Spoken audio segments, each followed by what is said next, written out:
Imagine a movie about Michael Jordan, a biography of his life. But the movie is made by someone who hates basketball, does not know anything at all about sports, and doesn't care to. Let's call this person Scott Ridley. He also hates Michael Jordan on a personal level and uses the movie as nothing more than a vehicle to perform a character assassination, making Jordan look like a bumbling, childish moron. Scott Ridley never shows Jordan succeeding at anything, despite the fact that he won several championships and changed basketball forever. No, the movie just plays the same scene over and over from different angles that make him look stupid. That is the movie Napoleon by Ridley Scott, who clearly hates Napoleon. My assumption is that he, Scott, hates war. He's a peacenik. Okay, fine.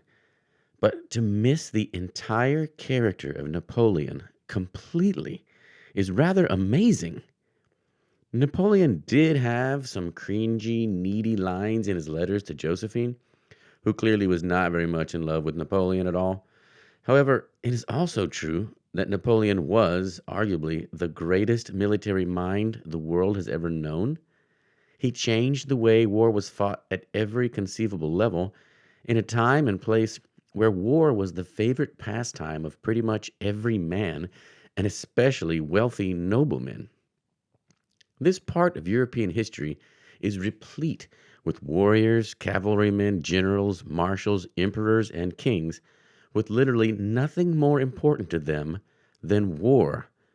Napoleon Bonaparte beat them all many times. He was good, damn good. This movie, however, is a boring and stupid travesty. Napoleon Bonaparte was a pivotal character in the French Revolution. Ridley Scott displays this in a scene where Joaquin Phoenix stands watching stupidly as some lady gets beheaded. Napoleon was the first consul of France from 1799 to 1804, and the Emperor of France from 1804 to 1815, during which time he was almost single handedly responsible for writing and enacting the Napoleonic Code. This was a set of laws still used as the basis for French law today and emulated by dozens of countries the world over afterward. It eradicated a huge, clumsy, and extremely complicated set of laws and rules that had been used for centuries. It included equality for all before the law in the new, revamped justice system. It clearly laid out personal property, destroyed the hereditary nobility and royalty, and the entire class privilege system. To say it was revolutionary and that it propelled Europe into a new era is a gigantic understatement. Ridley Scott captures this, well, actually, he completely ignores it, never even hints at it. Napoleon restructured the French military into a modern, highly mobile fighting machine that confounded and soundly defeated all the glorious armies of the entire European continent. We're talking legendary fighting men and cavalry that had centuries of winning. Napoleon changed all the rules and not only won the fear and respect of every leader the world over, but also won the undying love of his soldiers because he was a soldier first and foremost. He spent time with them. He spent hours on watch, inspecting cannons, feeding men. His men loved him. The stories and glory of the Old Guard and the Grande Armée could make several complete movies themselves. Ridley Scott captured this by showing Napoleon pawing the ground like a horse and making mumbling noises in a creepy attempt to have sex with his wife for 10 seconds. Ridley Scott, you are a dumbass. This was a very, very sexy time. Napoleon and Josephine had a lot of sex, and not just with each other. Why is this movie so sexless? It is the opposite of sexy. It is dour and bland, gross and creepy. There are several sex scenes, all of which are uncomfortable in the extreme. How did this old, stupid director manage to make such a sexy story and romantic era cold and staid? The scene of Napoleon and Josephine's first date was particularly lacking in any kind of seduction or allure. They're sitting at a small table, both just stock still and devoid of any kind of charm. Josephine lifts her skirt, spreads her legs, and in a lifeless monotone says, "Look down. You will see a surprise. Once you see it, you will always want it." Charming. Speaking of mindless, uninspired dialogue, this movie is chock full of it, gobs of it.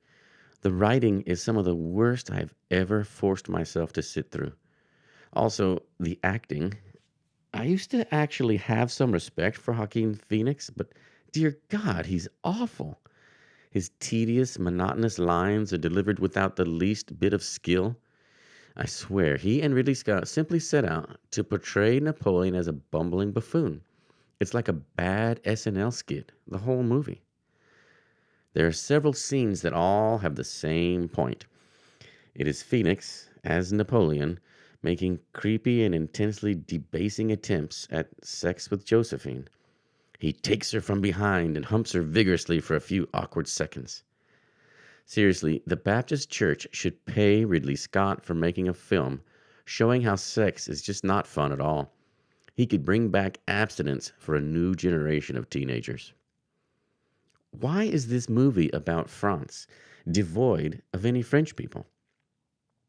It is like a BBC documentary made in the 80s with no budget. Everyone has British accents. Interestingly, Napoleon was not French. He was from Corsica, probably spoke Genoese much better than he ever did French.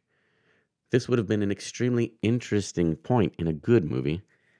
Here was a foreigner speaking heavily accented French, crowned Emperor of France.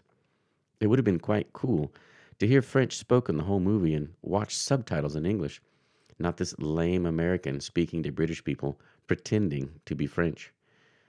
By the way, the whole point of Napoleon going from the Republic and for the people and fighting for the people and literally beheading the kings and queens and royalty to change life forever in Europe was ignored. And he then crowned himself emperor. And the movie did nothing to show how meaningful all of this was.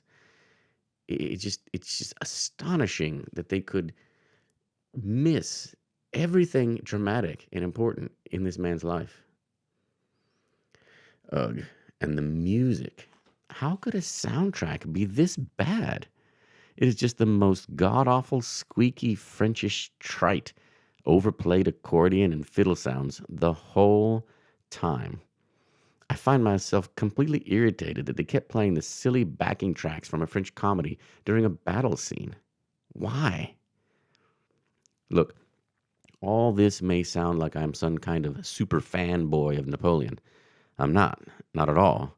In fact, I'm just an American that really did not know anything about the guy, other than he was short and wore a funny hat. I'm not protecting a hero of mine. Not at all. If you want to show him as arrogant, pretentious, twisted, perverted, whatever, I don't care. But he was not dumb. This movie is. I'm deeply disappointed that in this day and age, making a good, watchable movie is just impossible. I do not know why. I'm baffled.